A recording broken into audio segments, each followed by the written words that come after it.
This high-gloss magazine, Australian Geographic, is the latest instalment in the Dick Smith story, a story where adjectives like flamboyant, adventurous and successful seem inseparable from the subject.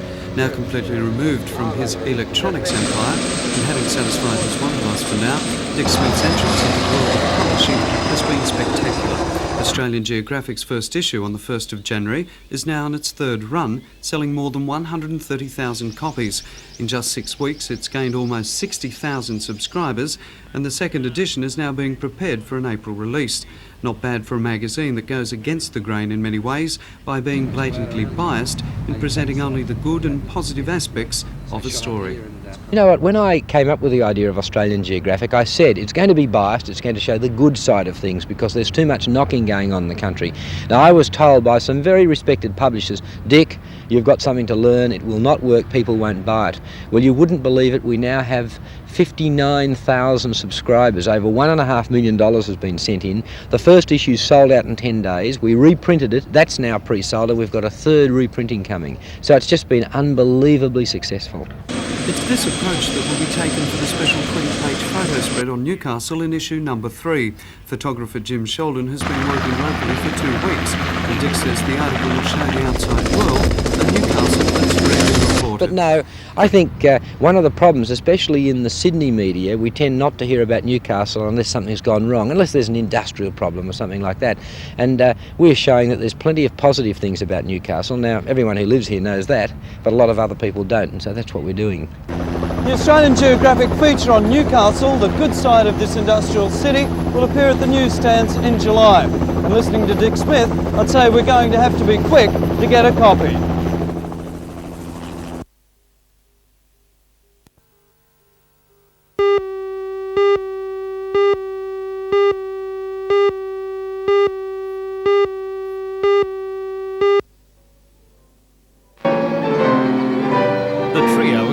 Some distinguished musicians. Anthony Bonetti on violin is a principal in the Sydney Symphony Orchestra. His son Mark on cello has toured and studied in Asia and Europe. Rachel Vallon on piano is much in demand both as an accompanist and recording pianist. The audience was made up of full-time music students at the Conservatorium and members of the public, taking the chance to stop down in the middle of a busy day and enjoy some fine music. The free concerts will be held every Thursday during first term. The idea behind it is to give our full-time students a wide knowledge of repertoire, whether they be pianists or trombonists or trumpeters or singers. We want them to hear the best artists available to us at the Conservatorium so that they get a knowledge of repertoire that they'd never get anywhere else.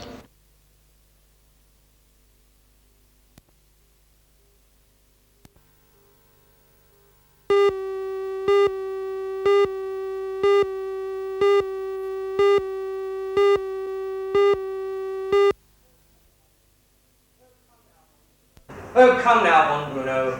Even you would give me a fighting chance. Oh, Hugh, do be careful.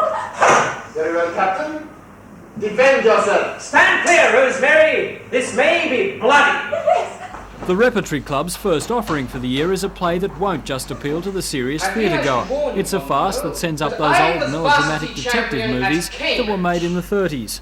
Director Michael Blaxland believes many of the characters will be familiar to most people. I think it's got a lot of things that people either remember from their childhood, Biggles and all that type of thing, or have seen on the early black and white 50s and 60s television things. There's car chases, a whole zoo of animals in it, romance, professors being kidnapped, everything, and even Teutonic villains and that type of thing. It's quite a fun thing. Technically, it's very big as well.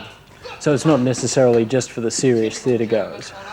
No, I think hopefully, technically, it'll be very good for the serious theatre goers, but it's something very much for all the family. It's a very fast-paced show. We've got something like 8 or 9 scene changes in 10 to 20 seconds that go from cliff tops to dungeons and all that type of thing.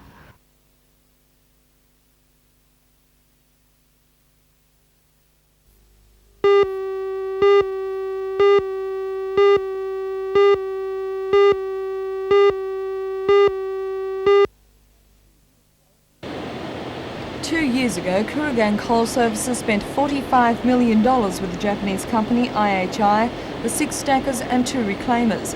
The reclaimers, which are the largest in the world, had to be specially designed to cope with the huge throughput. The warranty is due to expire within the next few months, and so representatives from IHI are visiting the coal loader to iron out some minor problems with the electronics in the machines. Chief Engineer at the Kooragang Coal Loader, Russell Coleman.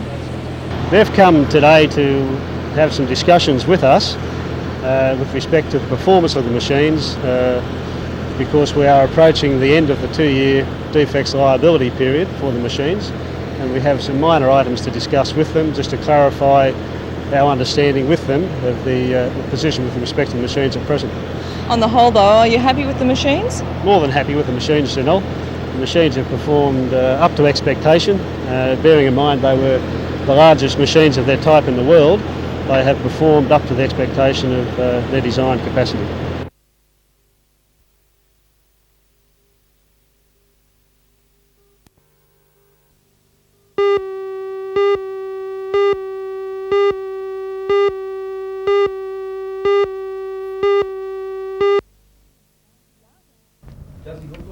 The Art Express is the cream of the 1985 high school certificate students' major artworks. Only 191 of the more than 6,000 works submitted to the examiner have made it into the collection, which was first shown last month during the Festival of Sydney. This is the second year Art Express has been exhibited in Newcastle, and its sponsor, the Newcastle Permanent Building Society, is pleased that the Hunter is so well represented. In all, 19 local artists have been included in the show. One of the artists, a former student from Lambton High, Anthony Frost, plans to study creative art at Wollongong University. He sees Art Express as a stepping stone into the world of professional art.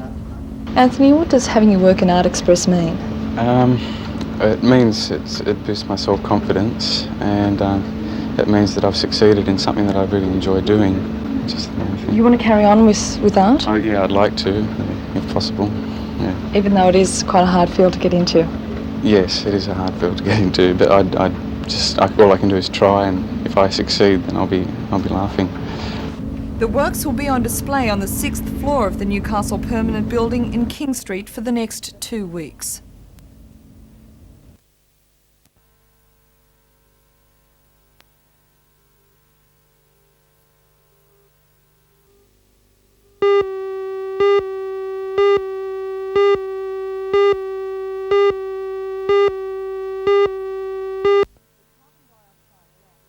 The carbon dioxide gas, which is used to cool the nuclear core, was released today when a safety valve lifted at a nuclear power station in North Wales. A site incident alert was declared and the release was isolated within 15 minutes. The Central Electricity Generating Board says the gas is only mildly radioactive and well within authorised limits. In Pennsylvania today, a US Air DC-9 with 23 people on board skidded off a snow-covered runway after landing and slid down an embankment before coming to rest. One passenger was slightly injured. Meanwhile, in Washington, convicted spy Larry Chin committed suicide today by suffocating himself with a plastic bag. Chin, the retired analyst for the Central Intelligence Agency, was in jail awaiting sentence for spying for China. And in Los Angeles, the son of murdered anti-Marcos Filipino journalist Oscar Salvatierra has been arrested. At first it was thought the murder was politically motivated, but police now say this isn't the case, and Salvatierra's 17-year-old son and his 18-year-old girlfriend have been arrested over the killing.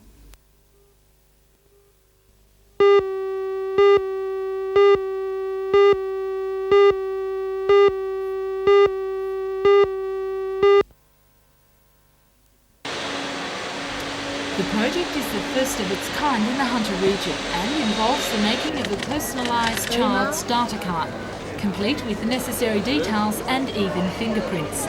Sponsored by Polaroid, 2KO and Lions International, hundreds of children lined up at the IdentiKid stand at Stockland Mall for the official opening of the project in Newcastle. At a small cost of $2, most of which will be used to buy neurosurgical equipment for children at the Martin Hospital, parents were issued with the final result. Last year, 4,000 children were reported missing in New South Wales alone. Senior Constable Bob Oliver says that the job of finding them is difficult. We feel that if we can get more people involved, it'll make our job a lot easier with up-to-date photographs of children. We won't have to, many people come in to the police station and say their child is missing, have been abducted. They have no up-to-date photographs of their children, and then it starts a long process by us to identify them children.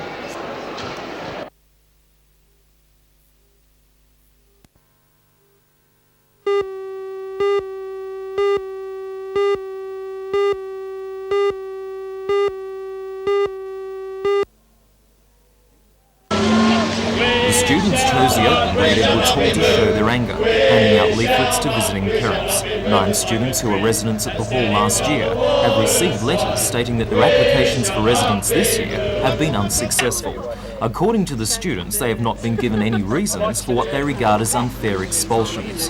The warden of Edwards Hall, Dr. Michael Blackmore, has refused to give any reasons in writing. Because the students have been expelled during university holidays, they have no right of appeal until the Board of Trustees of the hall meets sometime later this year. Several of the expelled students are amongst those who last year criticised Dr. Blackmore's administration of Edwards Hall as being dictatorial. I asked Student Representative Council President Chris Craig if he thought the expulsions were politically motivated.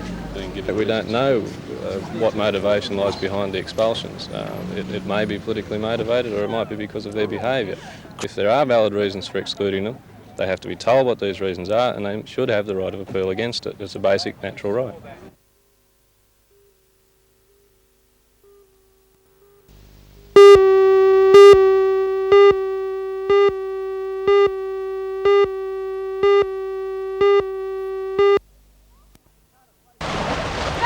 Cardiff ladies won their title with a good win 7-2 over the visiting Sydney side Parramatta. The men's final went into the last few seconds before a winner emerged, with the home side Raymond Torres getting their winning goal just 24 seconds to go. They defeated Cardiff 7-6, denying that club of the double. That could well though be a preview to the local grand final scheduled for 2 weeks' time. Newcastle's State Bank team yesterday defeated Sydney Uni 8-6 to finish the season in 7th place and shed the wooden spoon.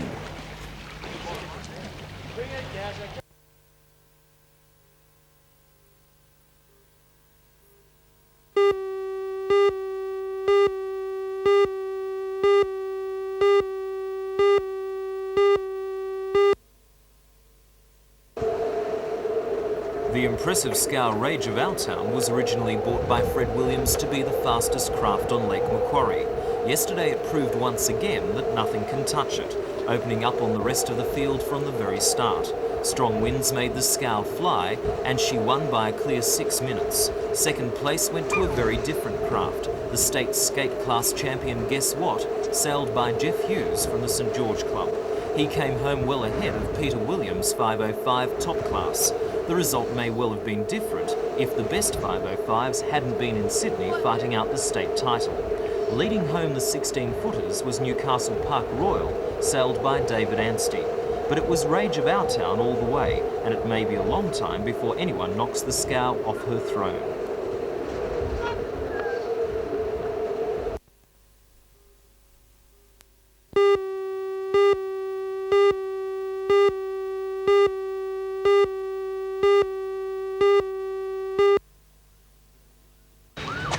The collision between a Holden Commodore and Toyota Camry occurred in heavy rain on City Road, near the intersection with Scenic Drive, just after 4 yesterday afternoon. The driver of the Commodore escaped from the wreckage with a broken arm and lacerations and was taken to the Royal for treatment. The elderly driver of the Camry suffered serious head and neck injuries and was showing signs of a heart attack. He was given heart massage while he was rushed to hospital, but died a short time later. At Charlestown, a young man and a woman narrowly escaped serious injury when the car driven by the man ran off Pillarpie Street and came to rest against a backyard clothes hoist. Despite the drop, the man escaped uninjured and the woman suffered only shock and abrasions. On the Pacific Highway at Belmont North, a young man ended his Sunday drive upside down. The Ford Falcon hit a guardrail and rolled, but the man escaped without injury. It was a similar scene in Bridge Street, Waratah at 7:15 last night, where this camper van ended on its side after colliding with a car. The accident ruined a holiday for the middle-aged woman driver of the van and her mother and father. The mother was taken to hospital with a suspected broken arm, but the other two and the driver of the other car were unhurt.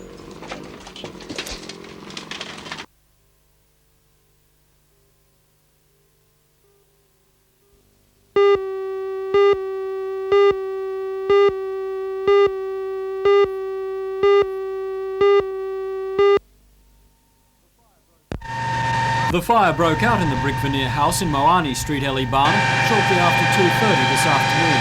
Firemen were alerted soon after by neighbours. They say the first indication the house was alight was smoke pouring from the downstairs garage, and it's believed the fire may have started here. As the neighbours moved in to help, a female occupant ran from the upstairs section screaming. When firemen arrived, the fire had spread throughout the house, and it was well and truly alight. 3 fire engines from Belmont, Windale and Charlestown played water on the fire, but the 4-bedroom house had all but burnt to the ground. It's believed the fire was caused by an electrical fault in a clothes dryer in the garage. When the blaze was fully extinguished, the extent of the damage was evident. The roof had collapsed, the house was completely burnt out, and the metal foundation beams were bent from the extreme heat. The damage bill is expected to run to more than $100,000. Right, you were right. It started down there in the garage.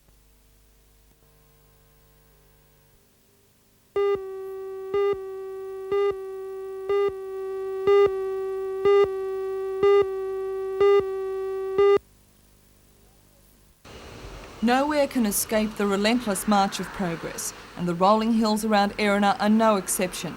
In behind the hills, the construction continues on the $40 million Central Coast Fair, the largest single-level shopping centre in Australia, which, along with its 2,700 car parking spaces, covers an area of 48 hectares. It will employ some 1,200 people, and it's expected to gross an annual income of $100 million. A lot of its customers will come from the new Landcom developments in the area, which will house 18,000 people. With such an inundation of development in a relatively short space of time, residents are concerned that the infrastructure will be unable to handle it. Today, a crowd of more than 200 people heard from New World Properties, which is building the shopping centre, council officers, a representative from Landcom and the Department of Main Roads. Each gave reports and fielded questions about how the problems associated with such development will be solved. The seminar was the brainchild of the Gosford and District Chamber of Commerce. President of the Chamber, Les Gray. People behind the scenes knew what was going on, but the general public out there are not privy to the meetings behind closed doors, so to speak. So we felt that we should take the opportunity to use the Chamber as a forum to disseminate all the information that relates to the planning that goes into a project of this size.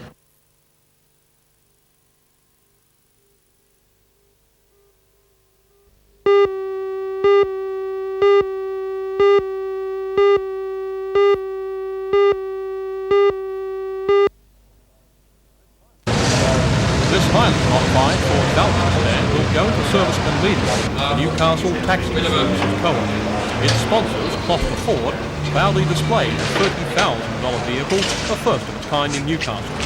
Its design, a joint taxi council and state government project, allows the transportation of the disabled in maximum comfort. The new taxi was handed over to the manager of Taxi Services Co-op by Closter Ford's managing director, John Martin. The original vehicles used for transporting disabled passengers were converted Datsun vehicles. The elongated high-roofed Falcon is seen as being a more attractive and viable proposition, and disabled can still travel at half price. The government's taxi transport subsidy scheme, in operation since 1981, still applies, with the government funding the other half of the fare.